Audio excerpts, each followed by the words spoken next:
Jangan lupa subscribe YouTube channel Metro TV News dan jangan lupa nyalakan notifikasinya. Pemirsa, warga perumahan Citra Mas, Desa Jumpetrejo, Kecamatan Sukodono, Kabupaten Sidoarjo mengubah lahan tempat pembuangan sampah menjadi taman bunga, buah sekaligus tempat pembudidayaan lele. Sementara itu di Bekasi, Jawa Barat, warga di Rawapasung mampu memanfaatkan lahan kosong sebagai tambak budidaya lele. Usaha ini diharapkan bisa menjadi sumber ketahanan pangan warga di tengah pandemi COVID-19. Lahan kosong seluas 750 meter persegi di perumahan Citra Surya Mas ini sebelumnya sering dijadikan sebagai tempat pembuangan sampah sementara. Namun tempat yang dulu kumuh kini sudah berubah. Semua ini dikerjakan warga secara gotong royong dengan dana juga swadaya dari iuran. Alhasil saat ini warga sudah bisa menikmati hasilnya karena tanaman sayur dan buah yang ditanam di lokasi ini juga sudah siap dipanen. Tidak hanya sayur, buah dan bunga di lahan ini juga dimanfaatkan warga dengan membudidayakan ikan lele dan nila. Praktis kebutuhan warga bisa didapatkan di tempat ini tanpa harus membeli ke tempat lain. Apa yang dilakukan warga membentuk ketahanan pangan ini bisa dicontoh warga lain, apalagi di saat pandemi COVID-19. Inilah aktivitas warga di RW 22 yang mendapat julukan sebagai RW Siaga yang tengah memanen hasil budidaya ikan lele sebagai bentuk menjaga ketahanan pangan. Dengan memanfaatkan sempitnya lahan permukiman, warga RW 22 Kampung Rawapasung, Kelurahan Kota Baru, Kota Bekasi, Jawa Barat, mengubah lahan rumah kosong menjadi tambak ikan lele. Di lahan ini juga warga mampu membuat 3 kolam budidaya ikan lele dan sudah panen ikan sebanyak 3 kali. Selain untuk dikonsumsi di kalangan warga, lele yang sudah layak konsumsi juga diolah dan dikemas menarik dan telah dipasarkan ke wilayah lain. Menurut salah seorang warga, ide untuk membangun kolam budidaya ikan lele dia pelajari dari internet dan media sosial lainnya. Awalnya sih kita ngelihat lahan ini kan kosong Pak, nggak ada yang nggak dimanfaatin. Kebenaran kemarin ada beberapa kawan hobi nonton YouTube tuh, kebuka channel budidaya lele, terus tentang memberdayakan lahan yang tidak terpakai. Selain pengembangan budidaya ikan lele, warga juga memanfaatkan celah lahan untuk menanam tanaman kebutuhan pokok seperti cabai, tomat, bahkan buah-buahan seperti semangka. Dari Sidoarjo, Jawa Timur dan Bekasi, Jawa Barat, Heri Susetyo, Ahmad Nur Hidayat, Metro TV. Menambah penghasilan sekaligus menjaga ketahanan pangan warga dengan memanfaatkan lahan tidak terpakai untuk membudidayakan ikan lele dan juga tanaman untuk keperluan dapur. Kita langsung ngobrol dengan penggagas rumah lele warga, ada Pak Soleh yang terhubung melalui sambungan Skype dan juga ada Prita Gozi, seorang perencana keuangan, agar kita bisa mendapatkan perspektif mengenai nilai ekonominya. Langsung saja kita sapa. Selamat siang Pak Soleh, Mbak Prita.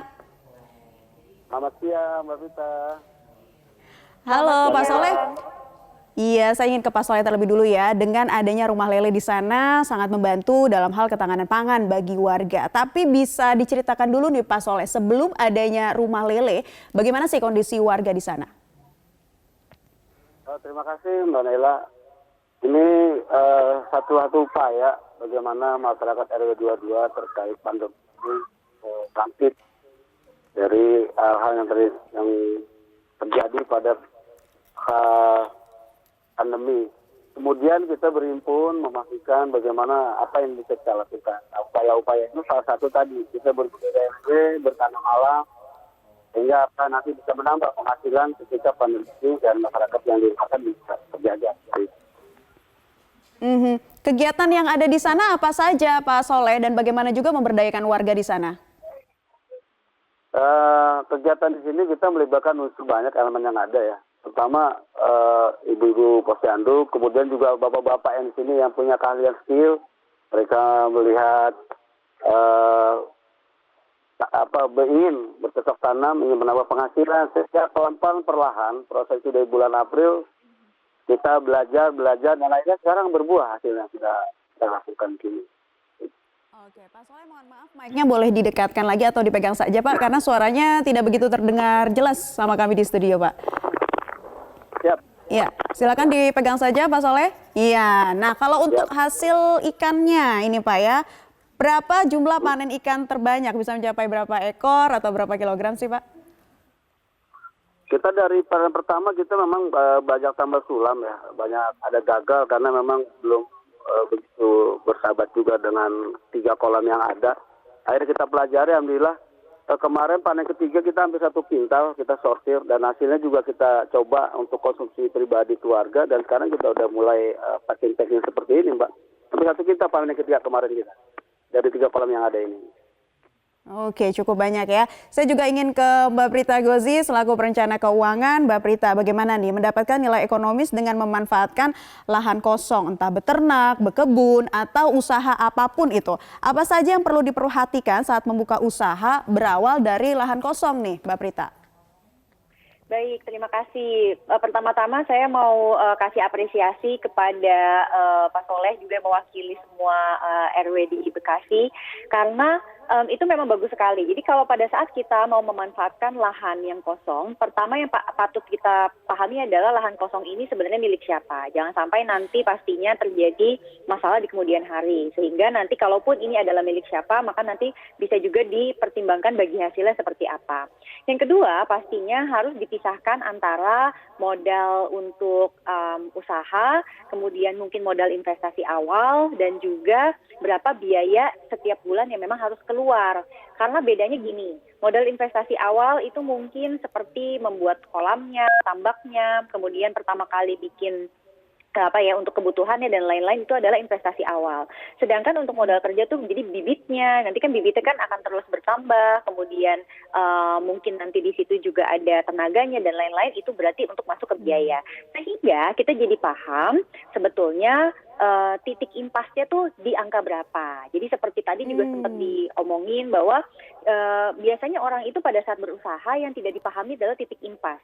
Pada saat dia bisa ada omset dianggapnya udah untung, padahal belum gitu kira-kira. Jadi penting sekali untuk kita memahami titik impasnya di berapa rupiah sehingga kita jadi tahu setiap pada saat kita panen berapa sih yang memang kita butuhkan supaya kita bisa menutup semua biaya-biaya yang sudah timbul. Oke, nah idealnya seperti apa Mbak Prita untuk tahu bagaimana cara mengelola keuntungan atau mengelola keuangan, apalagi ini kan melibatkan warga sekitar begitu? Ya, jadi paling pertama adalah harus dibuat semacam kayak organisasi kecil. Jadi memang ada ketuanya gitu ya, kemudian barangkali juga ada bendaharanya gitu. Jadi bendaharanya itulah nanti yang akan bertugas untuk mencatat. Nah, mencatat ini dia akan memahami sebetulnya keuntungan yang diperoleh setiap kali mungkin panen itu berapa. Lalu dari keuntungan itu dia harus hitung apakah sudah menutup dengan ongkos produksi awal atau kita sebutnya dengan modal investasi awal.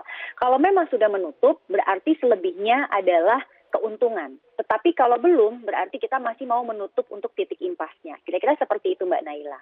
Oke, nah menjawab pernyataan dari Mbak Prita, coba saya juga ingin tanya lagi ke Pak Soleh. Kalau Pak Soleh, di sana seperti apa Pak melibatkan warga? Kalau kata Mbak Prita tadi harus ada bendaharanya. Nah kalau Pak Soleh, manajemen keuangannya seperti apa? Baik, terima kasih Mbak. Ini kan berawal dari hobi. Akhirnya kita berhimpun, coba mengumpulkan dana. Dan hari ini memang tahapan-tahapan belajar itu untuk mengatur manajemen telah berjalan. Dan akhirnya kita membentuk UMKM karena dari aspek legal ditanyakan tadi, tanah ini memang milik keluarga dan warga bersepakat. Kita bentuk UMKM. Jadi ada berapa? Nah, kita lagi belajar menata bagaimana ini menjadi orientasi bisnis. Sehingga kita juga sudah mulai bisnis ini yang memang tata kelola manajemennya yang kita sedang terapkan sekarang untuk lebih bagus ke depannya untuk menata keuangannya gitu Mbak. Nah kalau Pak Soleh, cara warga menggunakan hasil panen ini seperti apa? Apakah warga bisa mengambil sendiri atau tetap harus dicatat atau didata oleh pengurus di sana misalnya? Pada awalnya kita memang 3 kolam ini diternak, dibesarkan dari mulai pembibitan sampai pembesaran itu dikelola oleh kita nih. Ada 3 orang nih pengelola. Nah ketika panen awal itu sudah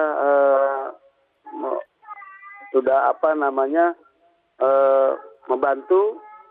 Awalnya tuh sedikit demi sedikit mencicipi apa yang kita. Nah ternyata begitu jumlahnya besar, ini menjadi nilai konsultif baru kita kelola bersama agar menjadi orientasi bisnis gitu Pak.